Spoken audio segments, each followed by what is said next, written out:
এটি একটি সাধারণ ভগ্নাংশ যোগ যেখানে x এর মান বের করতে হবে। করে দেখছি, এটা ফর্মুলা যাচ্ছে +3।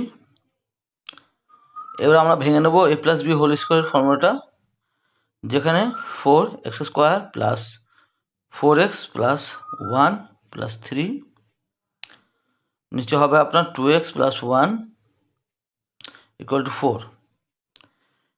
এবার আমরা কোণাকুণি গুণ করে নেব।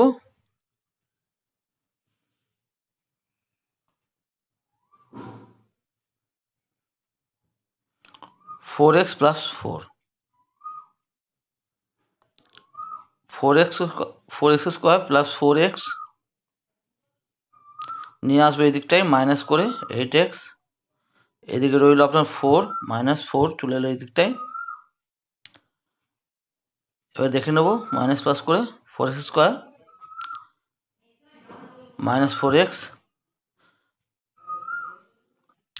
কমন নেব, 4x x minus 1 equal to 0। এবার আমি দেখে নিচ্ছি করে x এর ভ্যালু, একটা 4x ইকুয়াল টু 0 আর একটা x মাইনাস 1 ইকুয়াল টু 0। এখানে হয়ে যাবে আপনার 0, x ইকুয়াল টু 0, এখানে হবে x minus 1 equal to 0, x equal to 1।